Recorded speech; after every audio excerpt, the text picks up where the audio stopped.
All right, let's talk Python. If you've ever used it for data, I bet you've hit this exact wall. You try to do something that seems really, really simple, like adding a number to a list of numbers, only to get slammed with a confusing error. Today, we're going to dig into that problem and its incredibly powerful solution. I mean, it's a totally fair question, isn't it? You have a list of numbers, you want to add 5 to every single one. Why on earth is that so hard? Well, the thing about Python lists is that they're incredibly flexible. They can hold anything, numbers, strings, even other lists inside them. But that very flexibility comes at a price when you want to do straightforward bulk math operations. And this shows the problem perfectly. On the left, you've got your standard Python list. When we try to add 5, Python just throws its hands up and says type error because it has no idea how to add an integer to a whole list. But then, look at the right. Using a different tool, the exact same operation just works flawlessly. It gives us the exact result we were hoping for. So what is this magic?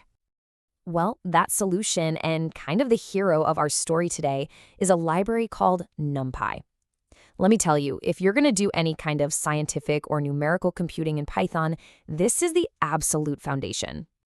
NumPy literally stands for numerical Python, and its entire reason for existing is to make complex math on huge sets of numbers not just possible, but ridiculously fast and efficient. And it does this by giving us a brand new data structure, the super powerful multidimensional array. So let's put them head to head, because this is where it gets really interesting. Python lists are heterogeneous, a fancy word meaning they can hold different data types all mixed together. That's flexible, but it makes them slow. NumPy arrays are homogeneous. They have one simple rule: all elements must be the same type. And that rule is the secret sauce. Because they're all the same, they can be packed tightly together in memory, which lets us do vectorized operations, no more writing manual loops. And they use way less memory. For number crunching, NumPy arrays are just better in every single way. And getting started couldn't be easier. The universal convention, what everyone in the Python world does, is you import the library with the alias NP. You will see this in basically every data science notebook or script you ever look at. It's just the standard first step. Okay, enough talk, right? Let's actually see how this works. Building your first NumPy array is surprisingly simple. You just take a regular old Python list and you pass it to the np.array function. That's it.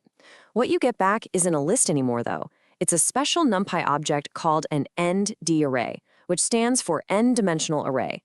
And this little object is where all the magic happens.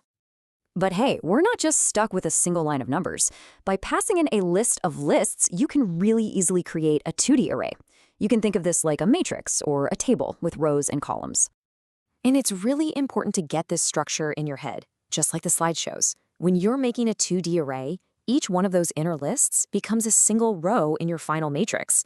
So 1, 2 is the first row, and 3, 4 is the second row. Simple as that. So how do you know what kind of array you're dealing with? Well, there are two absolutely essential properties you need to know: .shape and .dtype. .shape tells you the dimensions, in this case, 2 rows and 2 columns. And .dtype tells you what kind of data is inside, like an integer or a decimal number. Knowing this stuff is super important for optimizing your code for speed and memory. Okay, now we get to the real reason why NumPy is just so revolutionary for Python. It's this concept called vectorization. This is its true superpower. So what is vectorization? It just means you can apply an operation to every single element in an array all at once, without ever having to write a for loop. Remember how we said NumPy arrays have that fixed type and are all packed together in memory? Well, because of that, the operations can be run by super optimized precompiled C code under the hood. It's like switching from a bicycle to a fighter jet. Instead of Python slowly checking each item one by one, NumPy performs the operation on the entire block of data at once. And just look at how clean this is. Imagine we have 2 arrays. A is 1, 2, 3, and B is 4, 5, 6. To add them together, you just write A plus B. That's it. NumPy automatically pairs up the elements 1 with 4, 2 with 5, 3 with 6, and gives you the sum instantly. No loops, no fuss. The same idea works when you're using a single number, or what we call a scalar. If you want to multiply every single element in array A by 2, you just write A times 2. Boom! The operation is applied to each element automatically. This simplicity is what makes NumPy code so powerful and, honestly, so much easier to read. Now, beyond just the basic math, NumPy comes loaded with a whole toolkit of functions for creating and messing with arrays. Let's do a quick-fire round of some of the most common ones. A lot of the time, you just need to create an array of a certain size as a placeholder. np.zeros is perfect for this. For instance, np.zeros, open bracket, 3, 4, will instantly give you a 3-row, 4-column matrix filled with nothing but zeros.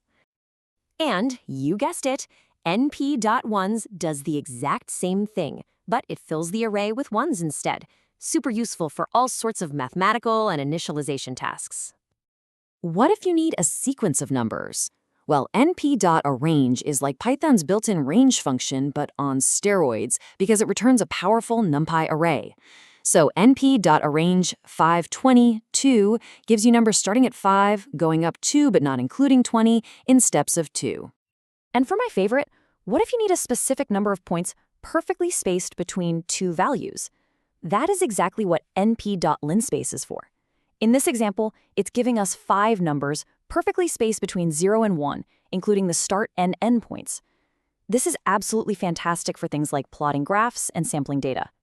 So, after seeing all of this, let's just tie it all together and really drive home why NumPy isn't just a nice-to-have library, it is absolutely essential. So what does this all boil down to? NumPy gives you 3 huge wins: pure speed, way better memory efficiency, and clean, readable code thanks to vectorization. No more messy loops. But maybe the most important point of all is that it's the foundation of the entire Python data science ecosystem. All those popular libraries like pandas that people use for data analysis, they're built right on top of NumPy. Without it, the world of data science in Python as we know it just wouldn't exist. And that's our quick tour of NumPy. By understanding this one library, you've really unlocked the door to a massive world of data analysis and scientific computing. As the great B.B. King said, the beautiful thing about learning is that nobody can take it away from you. Thanks so much for joining me.